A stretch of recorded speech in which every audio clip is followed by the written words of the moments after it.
안녕하세요. 형광펜 성경과 함께하는 성경 공부. 오늘은 다니엘 7장입니다. 바벨 왕 벨사살 원년에 다니엘이 그 침상에서 꿈을 꾸며 뇌 속으로 이상을 받았습니다. 그것에 대해서 있는 그대로를 적으려고 노력을 한 것 같은데요. 일단은 바벨 왕 벨사살 원년이라고 하면은 예루살렘에서 갖고 왔던 은이라든지 금으로 된 그런 기명들, 그릇들, 그런 걸로 술 마시다가 우상을 섬기고 찬양하다가 손가락이 갑자기 나타나가지고 글자를 썼어요. 메네 메네 데겔 우바르신이라고 쓰면서 그것을 해석하면은 하나님이 이미 왕의 나라의 시대를 세워서 그것을 끝나게 하셨다. 왕을 저울에 달아봤더니 부족함이 보였다라면서 결국에는 그 메대랑 바사 제국에게 하나님께서 그 바벨론 제국을 넘겨버린 거예요. 메대와 바사 사람에게 준바되었다. 그래서 이 다리오 왕이 메대 사람 다리오 왕이 일어나고 바벨로니아 제국은 멸망당하는 그런 상황이었거든요. 그것을 다시 생각해 보면은 바벨론 왕 벨사살 원년이라고 하면은 다시 옛날의 시대를 기억을 하고 있는 겁니다. 시기적으로는 조금 과거로 돌아간 거죠. 그 꿈의 모든 것들을 좀 자세히 기록을 했는데 다니엘이 진술하여 가로되 내가 밤에 이상을 보았는데 하늘에 내 바람이 큰 바다로 몰려불더니 하늘에 내 바람이 부는 거니까 하나님께서 이 모든 일을 하시고 있다라는 것이 굉장히 눈에 띄고 있습니다. 네 개의 나라가 일어났다라고 보시면 될 것 같아요. 큰 짐승 넷이 바다에서 나왔는데 그 모양이 각각 다르니 첫째는 사자와 같은데 독수리 날개가 있더니 사자와 같은데 독수리 날개가 있다. 이거는 바벨론 제국을 얘기합니다. 예레미야 49장을 보면은 이 에돔을 쳐들어가는 나라가 나오고 있거든요. 그리고 다메섹을 쳐들어오는 나라도 있는데 어떤 나라가 쳐들어왔냐면은 바벨론 왕 느부갓네살이 쳐들어오고 있는 거예요. 그 나라에 대해서, 그러니까 바벨론 제국에 대해서 사자가 온다라고 표현을 하고 있고, 보라 사자가 요단의 수풀에서 올라오는 것 같이 그가 와서 경관 처소를 칠 것이다 라고 말하고 있습니다. 그리고 또 보라 원수가 독수리 같이 날아와서 그 날개를 보스라위에 펴는 그날의 에돔의 용사의 마음이 구로하는 여인과 같으리라. 이런 그 독수리 날개, 군대를 얘기합니다. 그래서 바벨로니아 제국의 군대인데 물론 이게 에돔에 대해서만 그 바벨로니아 제국의 군대가 독수리 날개 같았는가 그렇게 볼 수도 있겠습니다만 어쨌든 바벨로니아 군대를 독수리 날개 같다라고 표현을 했고 또 바벨론 제국 자체를 사자라고 표현을 했습니다. 다시 다니엘서를 보면은 그래서 사자 같은데 독수리 날개가 있더니 바벨로니아 제국입니다. 내가 볼 때 그 날개가 뽑혔고 또 땅에서 들리는 사람처럼 두 발로 서게 함을 입었다. 그래서 군대가 뽑혔다라는 얘기를 하는 건데 바벨론 제국에 군대가 없었던 적이 있는가? 그렇지는 않아요. 그래서 이게 그 날개가 뽑혔다라는 것을 어떻게 생각을 해야 되는지 좀 여러 가지 의견이 있습니다만 사람처럼 두 발로 서게 함을 입었다. 그리고 또 사람의 마음을 받았다. 이걸 통해서 볼 때 사람의 마음을 받지 않았던 짐승의 마음을 받았던 느부갓네살 왕의 그 시대를 한 번 더 얘기를 하고 있습니다. 왕은 사람에게서 쫓겨나서 들짐승과 함께 거하며 소처럼 풀을 먹으며 하늘 이슬에 젖을 것이다. 이와 같이 7대를 지날 것이다 라고 했거든요. 그래서 정말로 그 사람들에게서 쫓겨나서 이 들짐승과 함께 거하며 소처럼 풀을 먹었었던 적이 있습니다. 그때에서야 7대가 지나서야 하나님께서 이 모든 것들을 다스리는구나 라는 걸 깨닫고 다시 총명이 돌아와요. 그러니까 정상으로 돌아와서 그 왕으로서 복직이 되는 얘기가 나오는데 느부갓네살이 미쳤을 때 짐승의 마음을 받았던 거거든요. 5장에서 그 손가락이 나타나가지고 얘기를 할 때 그때 다니엘이 얘기하는 게 느부갓네살이 쫓겨났던 적 그때 있지 않았냐. 그 마음이 들짐승의 마음과 같았다라고 하면서 들짐승의 마음을 받았다가 다시 7년 후에 하나님께서 그를 총명을 돌아오게 해서 그랬던 적이 있어요. 다시 7장으로 돌아가겠습니다. 그렇게 생각을 하면은 이 사람의 마음을 받았다라는 것은 느부갓네살 왕 그때를 얘기하는 겁니다. 짐승의 마음을 받았다가 다시 사람의 마음을 받았던 거. 어쨌든 바벨로니아 제국을 얘기하고 있습니다. 그리고 또 다른 짐승 둘째는 곰과 같다. 그것이 몸 한편을 들었다. 몸 한편을 들었다라는 말 자체가 다른 한편도 있다는 얘기죠. 그래서 두 편이 있는 건데 이 두 번째 짐승 곰은 메대랑 바사 제국을 얘기합니다. 다리오 왕 때 일어났습니다. 5장에서 벨사살 왕 바벨론의 마지막 왕이 죽임을 당하고 메대 사람 다리오가 나라를 얻었고 다리오 왕 때 그러니까 메대 사람 그리고 바사 제국이 같이 일어나거든요. 메대랑 바사 제국이 일어난 그 두 편이 있는 그 나라 제국을 얘기하는 것이 공과 같은데 몸 한편은 들었다, 이런 얘기로 표현이 되고 있습니다. 그 입에 이스라엘에는 새 갈빗대를 물었는데 그에게 말하는 자가 있어 이르기를 일어나서 많은 고기를 먹으라 하였으며, 여기서 말하는 자가 누군지 확실하지는 않아요. 아마도 그 혼자 말했다라기 보기는 그렇고 복수형이에요. 그래서 여러 사람들이 같이 얘기를 한 거거든요. 그래서 일어나서 많은 고기를 먹으라라고 얘기하는 걸 통해서 볼 때 뭔가 그 제국에게, 메대랑 바사라는 제국에게 명령을 내릴 만한, 그리고 이런 그 놀라운 허락을 할 만한 많은 고기를 먹으라라는 게 네가 마음껏 정복을 해라라는 얘기예요. 그래서 이걸 어떻게 해석을 해야 되는가? 일단은 권세를 주시는 건 하나님의 능력이기 때문에 하나님께서 말했다라고 보면은 참 좋겠습니다만, 근데 말하는 자가 한 사람이 아니라 복수형이에요. 그래서 히브리어로 보면 그렇습니다. 좀 생각을 많이 해볼 만해요. 뭐 깔끔한 해석이 없네요. 여러 책을 뒤져봤는데 그냥 그렇습니다. 하나님의 허락하에 이렇게 나라가 커지는 것, 그런 걸 얘기하는 것 같아요. 근데 사자는 동물 중에서 가장 그 대표적인 그 짐승으로 보죠. 곰도 물론 굉장히 셉니다만 상징성으로 볼 때는 사자보다 조금 못하잖아요. 그래서 바벨론 제국보다는 조금 못한 제국, 메대랑 바사 제국을 얘기를 하고 있고요. 그 다음에 본 짐승은, 다른 짐승은 표범과 같다. 이것은 헬라 제국, 알렉산더 대왕 때 그때를 얘기하는 건데, 등에는 새의 날개가 넷이 있다. 바벨론 제국 때는 독수리의 날개가 있었는데 이번에는 그냥 새의 날개인데 넷이 있어요. 그리고 그 짐승에게 또 머리 넷이 있다라고 하는 걸 볼 때 뭔가 네 개의 그 힘을 가진 그런 머리가 넷이니까요. 그래서 지도자가 네 명인 것 같은 느낌이 드는데, 생각해보면은 헬라 제국이 알렉산더 대왕을 통해서 하나로 시작을 하지만 그가 죽은 다음에 네 명의 신하들이 나라를 나눠갔거든요. 그런 게 굉장히 연상이 되고 있습니다. 물론 그 표범이라는 존재는 곰보다도 못한 그런 존재이지만, 하지만 굉장히 좀 날쌔고 강한 그런 군대의 모습이 보여지죠. 알렉산더 대왕이 기마전에 능했다고 해요. 그래서 굉장히 좀 빠른 군대의 그런 형태를 가졌었는데, 그렇습니다. 사실 1절에서 나왔던 다니엘이 그 침상에서 꿈을 꾸며 내 속으로 이상을 받았다라는 것이 거의 비슷하게 반복이 되는 것이 7절이에요. 물론 중간중간에 있기는 합니다만 짧게 나왔었죠. 7절에서는 내가 밤 이상 가운데 그 다음에 본 넷째 짐승은 하면서 이 넷째 짐승에 대한 얘기가 밑에서도 한번 그대로 반복이 되면서 이게 강조가 되고 있는 거예요. 사실상 첫 번째, 두 번째, 세 번째 제국에 대한 얘기보다 네 번째 제국에 대한 얘기를 강조하고 있는 겁니다. 넷째 짐승은 무섭고 놀라우며 또 극히 강하고 또 큰 철이가 있다. 먹고 부서뜨리고 그 나머지 발로 밟았으며, 부서뜨리는 거라든지 발로 밟는 거 혹은 뭐 철로 된 것들, 이런 것들은 그 2장을 통해서 보면은 느부갓네살이 꿈 꿨을 때 이것을 너네가 알아맞히고 해석해라 라고 말한 적이 있죠. 그때 다니엘이 나타나가지고 하나님께 물어서 그 해석을 받지 않습니까?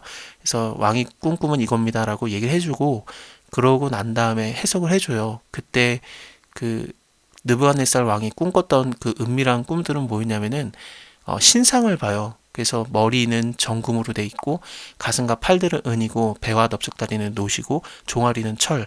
근데 이 철의 제국, 네 번째 제국이 일어났을 때 굉장히 강한 모습이 있었어요. 네 번째 나라는 강하기가 철 같으리니 철은 모든 물건을 부서뜨리고 이기는 것이다.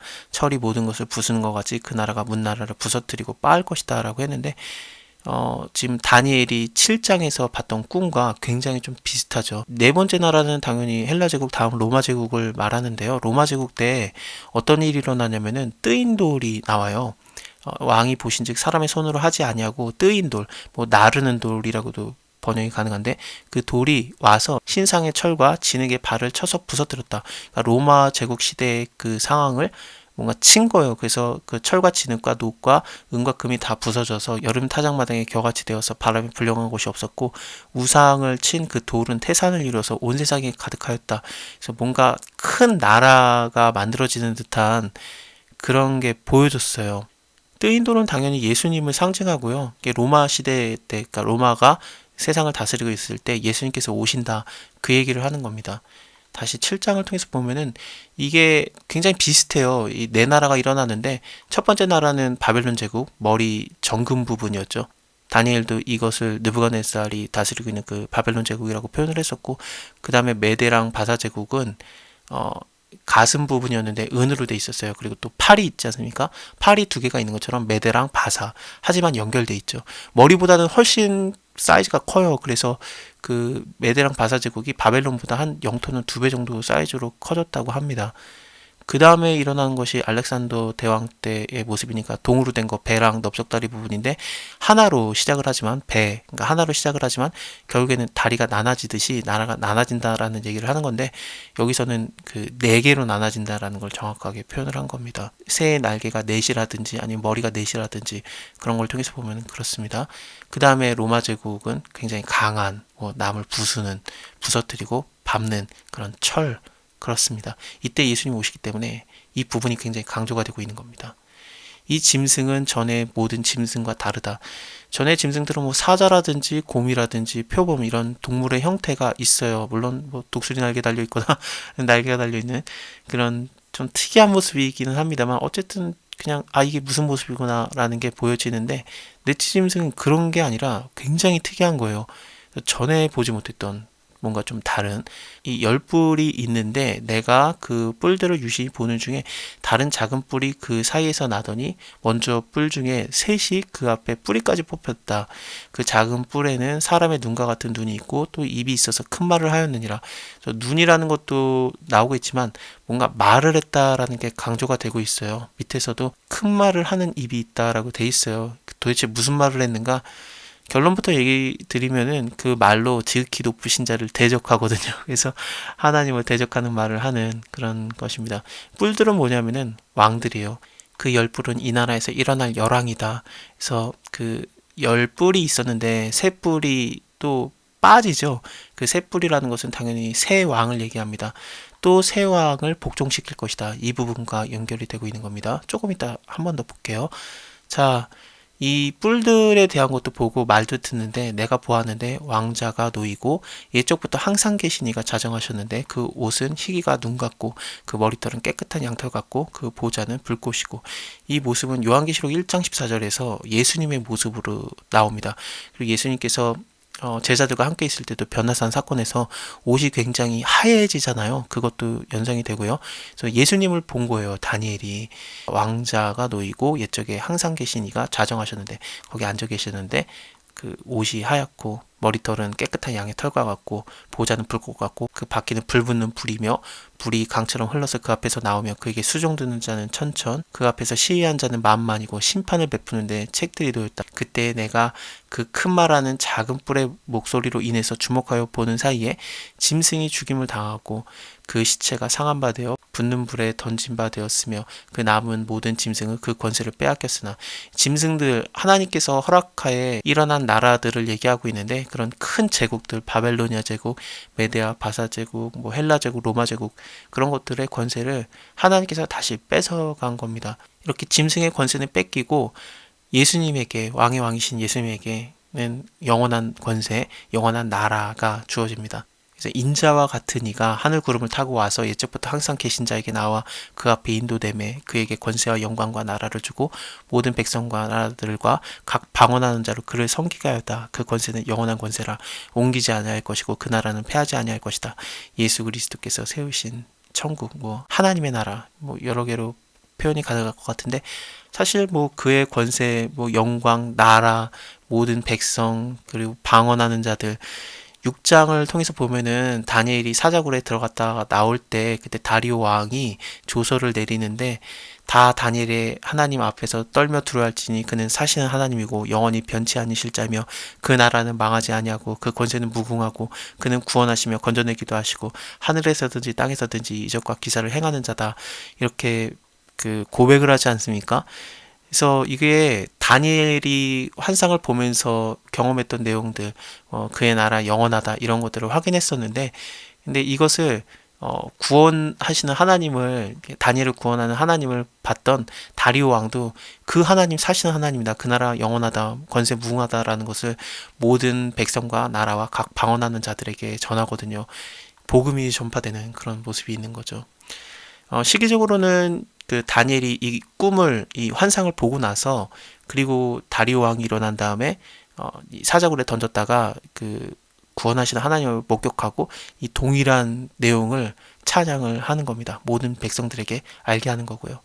참 너무 멋있어요. 진짜 다니엘이 느꼈던 것을 다니엘의 생전 동안에 그 나라의 왕이 메대랑 바사 제국의 왕이 입으로 그것을 고백하는 것을 듣게 되다니 그렇습니다. 나 다니엘은 중심에서 근심하며 내 속에서 이상으로 나를 번민한지라. 다니엘서를 보면은 근심하고 그러면은 하나님께서 그 해석들을 다 가르쳐 줬어요. 느부갓네살 왕 때도 마찬가지로 근심할 때 다니엘에게 하나님께서 그 내용을 가르쳐 줬고 그걸 해석해 줬고요. 그리고 벨사살 왕 때도 손가락에 나타나서 썼을 때도 굉장히 근심하고 얼굴빛이 변했었는데 다니엘이 그것을 해석을 해주지 않습니까? 하나님께 물어받아서 안 거고 그것을 해석해 준 겁니다. 지금도 마찬가지로 뇌 속에서 번민하기 있기 때문에 하나님께서 가르쳐 줘야 돼요. 물론 그렇습니다. 내가 그 곁에 모신 자 중 하나에게 나아가서 이 모든 일의 진상을 물음에 그가 내게 고하여 그 일의 해석을 알게 하여 가로되. 그래서 바로 가르쳐 줘요. 그 내 짐승은 내 왕이다. 세상에 일어날 것이다. 그래서 내 나라, 내 제국이 일어나는 것들. 그것을 얘기한 겁니다. 지극히 높으신 자의 성도들이 나라를 얻으리니 그 누림이 영원하고 영원하고 영원하리라. 짐승의 권세는 빼앗기나 그 나라들은 다 무너지지만 하나님의 나라는 빼앗기지 않는 것이죠. 이에 내가 넷째 짐승의 진상을 알고자 하였으니 곧 그것은 모든 짐승과 달라서 심히 무섭고 그 이는 철이고 그 발톱은 노시며 먹고 부서뜨리고 나머지 발로는 밟았으며 또 그것의 머리는 10뿔이 있고 그 외에 다른 뿔이 나오매 세 뿔이 그 앞에서 빠졌으며 그 뿔들에 눈이 있고 큰 말하는 입도 있고 그 모양이 동료들보다 강하여 보였다. 내가 본즉 이 뿔은 성도들로 더불어 싸워 이겼다. 그래서 이 뿔, 그 열왕들을 얘기하는데 나라의 왕들이 일어날 것이다. 로마 제국의 왕들이 성도들을 그 괴롭히는 듯한 그런 모습이 있는 거죠. 그래서 성도들과 더불어 싸워서 이겼다라든지 아니면은 지극히 높으신 자의 성도들을 괴롭게 한다라는 얘기가 있거든요. 이렇게 괴롭게 하는 것들이 있지만 결국에는 하나님께서 그 성도들을 위해서 신원해 줘요. 하나님께서 그 원통한 소리들을 들어주시기 때문에 때가 이름에 성도들이 나라를 얻는 겁니다. 모시는 자가 이처럼 이르되 넷째 짐승은 곧 땅의 넷째 나라인데 이 모든 나라보다 달라서 천하를 삼키고 밟아 부서뜨릴 것이다. 로마 제국입니다. 그 10뿔은 이 나라에서 일어날 열왕이고 그 후에 또 하나가 일어나리니 그는 먼저 있던 자들과 다르고 또 새 왕을 복종시킬 거다. 새 뿔이 그 앞에서 빠졌다라는 얘기가 새 왕이 복종된다. 그 얘기로 연결이 되고 있습니다. 그가 장차 말로 지극히 높으신 자를 대적하며 또 지극히 높으신 자의 성도들을 괴롭게 할 것이다. 뭐 말하는 입이 있다라고 봤었는데 그 말하는 게 뭐였냐면은 여기 하나님을 대적하는 말을 했던 거예요. 또 성도들도 괴롭히고 있고요. 그가 또 때와 법을 변개하고자 할 것이며 성도는 그의 손에 붙임 바 되어 한때 두때 반때를 지내리라. 이 한때 두때 반때에 대해서는 여러 가지 의견이 있는데 정확하게 잘 알 수 없습니다. 일단은 뭐 한때라고 하는 게 다니엘서를 통해서 보면은 아까 그 느부갓네살이 7대 동안에 미치는 상황이 있었지 않습니까? 그래서 그 소처럼 막 풀을 먹으며 그러고 있었는데 7대를 지났었어요. 그래서 이 때라는 게 1년처럼 나왔거든요. 그래서 같은 다니엘서에서 이 때에 대한 얘기를 하면은 한때, 두때, 반때를 얘기하면은 1년, 2년, 반년을 얘기하면서 3년 반을 얘기하는 걸 수도 있습니다. 근데 하나님께서는 하루를 천년같이 천년을 하루같이 여기시는 분이기 때문에 이게 어느 정도의 시간인지는 잘 알 수가 없습니다. 일단은 넘어갈게요. 그러나 심판이 시작된즉 그는 권세를 빼앗기고 끝까지 멸망할 것이다. 나라와 권세와 온 천하 열국의 위세가 지극히 높으신 자의 성민에게 붙임받으리니 그의 나라는 영원한 나라. 모든 권세 있는 자가 다 그를 섬겨 복종하리라 하여 그 말이 이에 그친지라. 나 다니엘이 중심이 번민하였으며 내 낯빛이 변하였으나 내가 이 일을 마음에 감추었느니라. 이런 큰 일을 봤었기 때문에 벨사살 왕 때 손가락 나타나가지고 막 글씨 쓴 거 이거 아무것도 아닌 것처럼 그냥 받아들인 거예요. 메네메네 데겔 우바르신 이거에 대해서 해석을 해줄 때도 왕이 이 글자를 해석해내는 자에게 자주옷을 입히고 금사슬로 목에 들이우고 나라에서 셋째 자리를 삼으리라고 해도 이거에 대해서 관심도 없어요. 내가 해석은 하겠지만 그거 그냥 당신이나 가지십시오.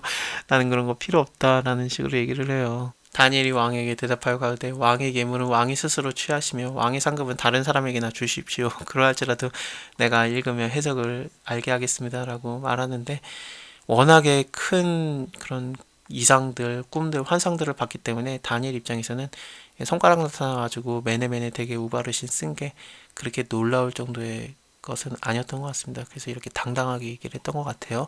자, 오늘은 여기까지 보고요. 다음에 그 벨사살 왕 3년 차에도 이상을 하나 더 보거든요. 그거에 대해서 자세히 보겠습니다. 감사합니다. 다음에 뵐게요.